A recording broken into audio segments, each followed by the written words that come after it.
Welcome back to the Mega Man-like miniseries. Today we're going to add the hit logic for the player. We're also going to tidy up some things. And so with that, let's get started. So the tidy up item number one is to change the background color. I don't know why it took me so long to realize that this black wasn't really helping us much. So I'm going to go to the scene settings, and just right here is where you can simply adjust the color of the background. So I'm going to give like a little dark gray and see how that looks. And there we go. It does the art so much more justice. This art, by the way, is from Noob K. I don't know if I mentioned that yet. All right, so that's our first order of business. The second item is in the animations tab that I want to tidy up, and that is the wall detection is exactly center, but the wall detection it seems like it should be more like this. Now, there's a couple ways we could do it. One is I could grab the frame and I can actually offset it. I could offset it, and then I could just readjust everything. Well, that might have been nice if I would have done that at the very beginning, and then every setting that I copy pasted could have been like that. But now that I've kind of made these, animations, granted there's not a lot here, I could easily do this. But another way we could do it is just to adjust it in the sprite sheet itself and then to update the resource. So for instance, I went ahead and did that. You'll see that when I load the new one, some of them will be like 1 pixel to the right, and some of them will be like 3 pixels down and 3 pixels to the right. So when I click on this here and we go to the sprites for this, and this one was just the normal. So right here, you'll see some shifted down, and that's it. So now if I was to ever update, I moved that image so I couldn't just update. But if I was to make an adjustment right here, I could just literally click update as long as it's the same file and file path, and it would just automatically update. So that's really handy. So this one right here, we'll load up the new area for it. And there we go. And I guess I need to do the boomerang one. Let's see if I adjusted that. If not, I'll have to do that later. Yep, I did. And then we'll do the attack while we're here. Okay, so all of our sprites have been adjusted. Now if we go back to the animations tab, you can see that the sprite is more in the center. All right, so now let's add our hit. So I'm going to copy paste the idle. Could have done the jump as well. I wanted a static image that I already have set up with the directions, so that all I have to do is go to the frame and select the hit animation. Then I'm going to go to the right one and select it. And boom, there is our hit animation. And we can see that if we scroll down to animation set 2, it's the same thing. If we go to animation set 3, it's the same thing but a different skin, and then 4. And that is because that's how I set them up. You'll see that hit is the same throughout the same look anyway, throughout all the animations that we're using. But you have to have it there because when you change animation set, it needs that frame to go to, depending on your animation set. All right, so with the hit out of the way, we can now go and set up the logic in our object. And we're going to use the similar method that we used in our player gun, which was we're going to use a common action that will grab the player out of any state that it's in when it's hit. So in our player, we're going to start adding some common actions. And this one is going to be called hit. Now, this one isn't going to be a go-to. It's just literally going to pull out of the state and then after a certain amount of time, execute back to idle. So it'll be very handy when we get it all set up here. The first thing I want to do is dead end it, and we do that by change if any condition is met. And then we just simply do not put a condition. The next thing we're going to do is add the condition in, which is going to be if we hit an attack detection from any side, and this is going to be from the enemy group. Now, if we had other groups that we could get hit from, we would add them here as well, and then we would say or.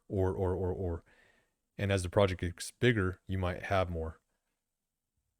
All right, and so now we can actually get into the logic. Now, what I do in common actions is I set up the link out, and then I set up the link in. You have to do that in the common action tab. But to actually do the logic, I just do it from the action program tab. So I'm just going to bring it out here, and I'm going to put my common actions down here because we're actually going to have quite a bit of common actions by the end of this player controller, or a few anyway. All right, so let's walk through what's going to happen here. The first thing I want to happen is that I want the player to get like a little jump back when he gets hit. So I'm going to add a jump. Now, I don't want it to be a full jump. So I'm actually going to reduce the jump speed. This is where you would adjust basically the initial speed of the jump. So I don't want it to be a full jump, but I do want it to look like he's jumping back.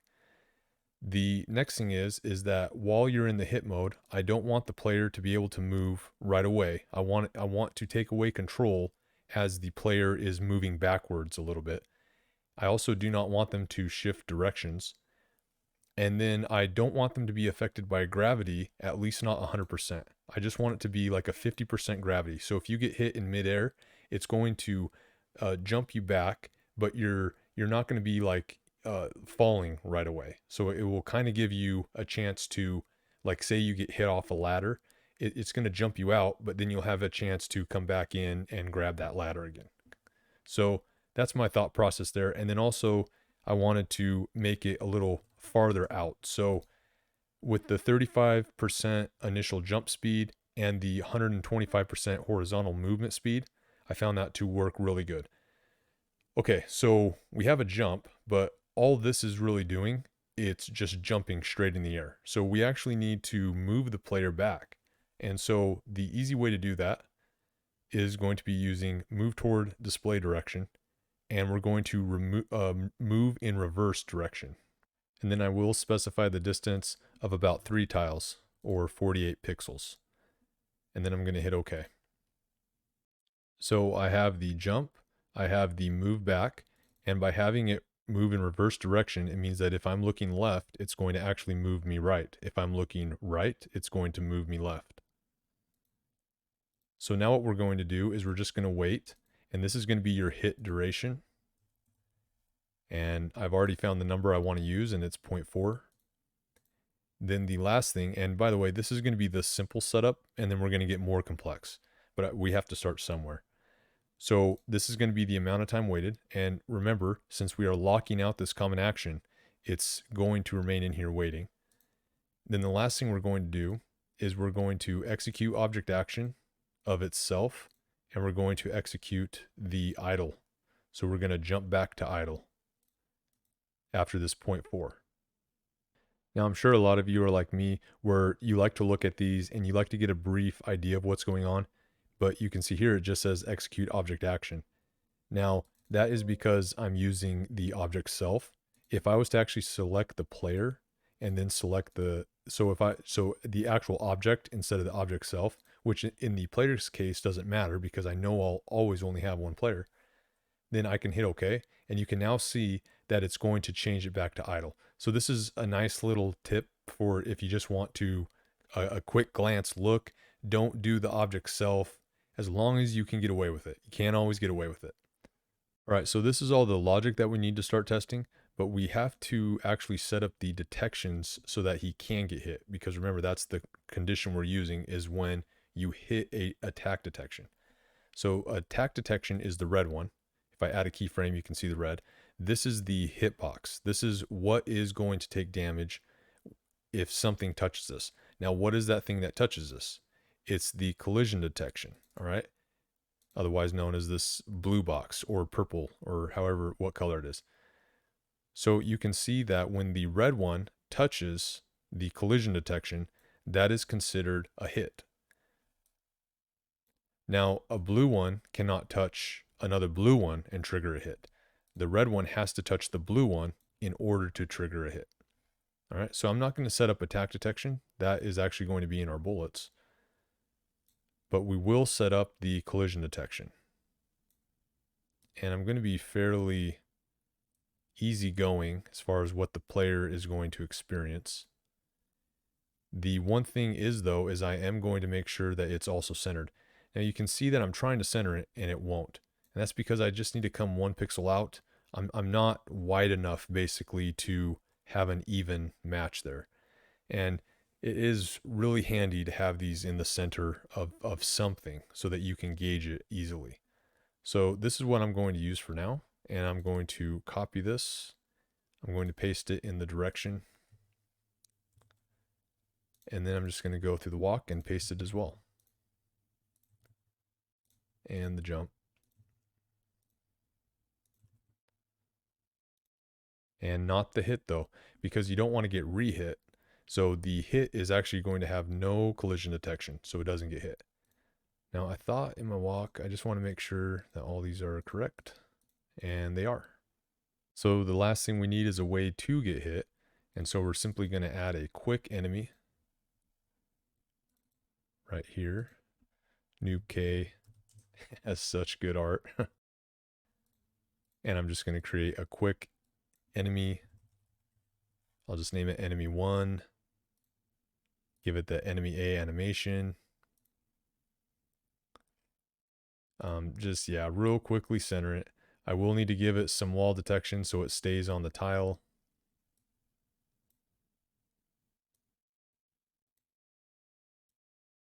Something like that. I won't give it collision detection yet, but I will give it attack detection. So I'm just going to go like this. And we're just going to say around this area.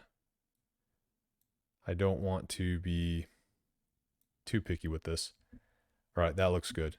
Now we're just going to create a simple object. You can see I didn't name it, hardly anything. So here, I'm not going to do wall detection with the enemy. I actually like being able to walk through enemies, most enemies anyway. And we will allow, because it's player group, it's doing the enemy groups. If I was to switch this to enemy group, it automatically changes it to player group.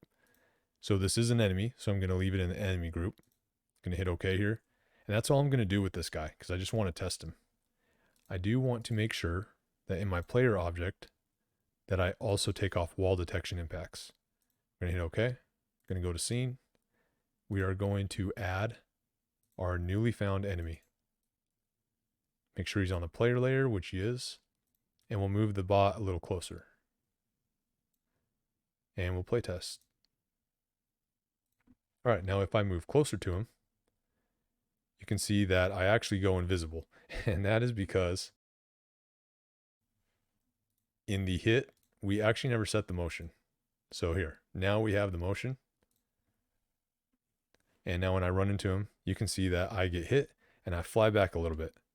If I'm going this way, I get hit and I fly back a little bit. All right, so that's working great. If I drop down on him, boom, I get hit. Now, the only thing that this will act strange is say I jump like this and that's normal, but say I jump and turn the other way, or let's see, I'll jump down, turn the other way. I'll get hit the other way because right before I landed on him, even though I'm technically on this side of him, right before I landed on him, I looked the other way, and because of our logic, we moved in reverse direction. But to be honest, you see that a lot especially with speedrunners that are playing old NES games and stuff like that, because that's one of the common tactics that they used was that reverse move in the reverse display direction. So I don't really care about that design. Honestly, it's so easy to set up that I'm going to forgive that little thing that would happen every once in a while. All right, so let's continue the logic here. The hit looks good as far as what the reaction is, but we want to add some more. We want to add some invincibility, for instance. We want to add a flash when we get hit. So let's start adding some of that. So let's start with setting up invincibility. In the basic settings, I have these unselected because I did that at the beginning. And I found that I like a 0.8 on this guy, so almost 1 second. And then this is for the blinking interval. How often do you want it to blink during the invincibility? And I kind of like the 0.1. So we're going to test that out. So I'm going to be invincible for 0.8 seconds, and then I'm going to blink every 0.1 second, just like that. And the reason why I don't like wall detection is because say I am invincible, I can still be running through things or enemy objects anywhere, enemy group objects anyway. And I like that. I like to be able to run through things while I'm invincible. So the next thing I want to add is a hit related setting. And you can go to receive damage setting or detect attacks and hit OK. And this gives this receive damage tab. And I'm going to create one. You can create multiple, and then you can assign them, activate them by a switch basically. But I'm just going to create this one that's called hit, and it's going to be the normal one. There's going to be no switch associated with it or anything. Now here, this is the affected target, and you can say it will include the parent and the child. Now we're not going to have any childs that are active, at least yet, so I'm going to remove this. And then you can do some cool things like change the game speed if you want. But the only reason I'm here is to add a filter. And I just like to give a flash of white. So I'm going to do, I think, 225. I'm going to say 0, so it's going to be instant. And then I'm going to say that the duration is for about 0.4. So half of your invincibility, you're going to be glowing white. And let's just test this out. Oh, we don't want to add blinking here. We want to only blink with the invincibility. And also, we don't want to change the critical chance rate. So make sure we select that off. That critical chance rate will get you in both basic settings and here. All right, so now when we run and get hit, we flash white. And then the reason why I liked it as the 0.4 is because that's how long the player cannot move. So as long as the player's white, and maybe the white is too much, or maybe you would like a different color, and that's fine. This is where you can kind of adjust according to what you want. I'll just do 200 and see how that looks. There, that's a little better. Yeah, you can see a little more of the new bot. But for basically 0.4 seconds, I know that I can't really control my player. And I think that's a good visual to give too. All right, so we're almost done with our enemy. Though one thing that we got to cover though is exactly what is going to happen to the player gun when you're hit. Because remember, you get to keep your gun. So right now, if we get hit, I can, and say I'm firing, I can still be firing. So we need to stop the gun while we're in the hit state. So there's going to be many ways to pause a weapon here. So if you have a better idea, then by all means use it. This is just one that just made sense to me, and it's just simple enough for this prototype that we're doing. So the first thing that I need to do is we need to pause this weapon. We don't want to change the current weapon because we want it to know what to go back to. So we can't use that variable, but we can make it stop. And so how we're going to do that is we're going to create a switch in this player gun, and we're going to call it pause weapon. And what we're going to do is we're going to associate it with all of the links that go to the weapon that you're using. So we're going to say also the object self pause weapon has to be off. I'm going to hit OK, and then I'm going to copy and paste it. And so now every weapon that we add will need this link in it as well. Pause weapon. Now the HUD switcher is going to need it too, as far as where you can, and it's not going to be object self, it's going to be of the player gun. The weapon pause has to be off as well to switch. That way you're not switching while you're hit. And then I'm going to copy and paste that. And all right, so there's our simple check that is going to prevent the player gun from going to a weapon or using a weapon, and then the HUD switcher from switching weapons. But we need to get the player gun back to process weapon. Like I said, we can't use common weapons, so we're just going to control it. We're going to go to the player here. We're going to add, the first thing is we're going to set the switch on so that we know that it's on. And I'll tell you why I put this switch in the player gun here in a minute.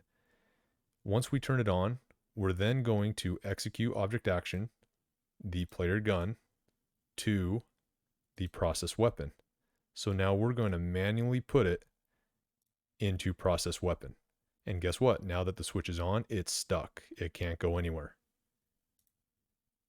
And then lastly, at the very end, we're going to turn it off. And that way, once it's off, everything can remain as normal, which is the player gun and the HUD switcher. And if we playtest this, we can see this. So I'm going to be firing as much as I can. I can't shoot while I'm in the hit. I'm switching. I can't fire while I'm in the hit. And I cannot switch in the hit. It kind of looks like it, but I can't switch until after 0.4 seconds. And so that will easily do it. Now, one real quick thing. Why did I put the switch? Because sometimes you could have put it in the player object itself. Why did I put it in the player gun? Well, it's really a good place to put any variable or switch for the player that you would want reset on the next scene. For instance, there's no scene that I'm going to want to transfer to where I'm going to want this switch accidentally on.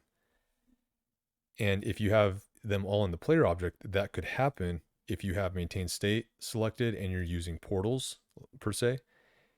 If you get hit and then all of a sudden you transfer into the next scene, there is a possibility that for whatever reason, say that your scene automatically puts you into idle or something like that, there is a very possibility that pause weapon will never turn back off.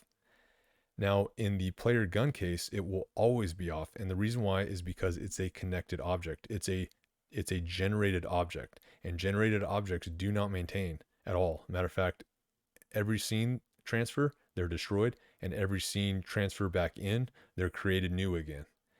So whenever you have like a timer time specifically or something, it's actually really good idea to keep them in a child object, and that way they will always reset. You can think of them as a reset. I've had games where I've had to control the resets by having an object that is a resetter basically, and I have to put one in every scene so that it resets all the timers and stuff like that. So with this kind of a method where I'm basing it out of the player gun, I'll never have to worry about that. All right, so I think that this is a good place to leave off. We got the hit in, we messed around with the detections, we messed around with hit settings, invincibility settings, and we also got it to where we can't be firing while we're getting hit. And that's something that we can work on right there, being able to jump right afterwards. Basically, in order to fix that real quick, one of the conditions to press A is that we would also have to be on the ground. So we would have to say, we also have to be on the ground. All conditions are met. And then we would put the same one into walk. All conditions are met. And we would want it to be on press. Sorry for this refactor at the end. With a little input detection or input forgiveness of 7 frames. And now when we get hit like that, we can't jump until we're on the ground again. And then our input forgiveness makes it really nice. So boom, yep, there we go. All right, so there's that little refactor at the end, but we went over all the stuff about hit for now. We've got a lot to do. We're going to add a slide, ladder mechanics, and then we'll get into some more weapons and hopefully just keep building this. Maybe it won't be a mini series by the end, but for right now, I hope you're enjoying this, and we'll see you at the next video.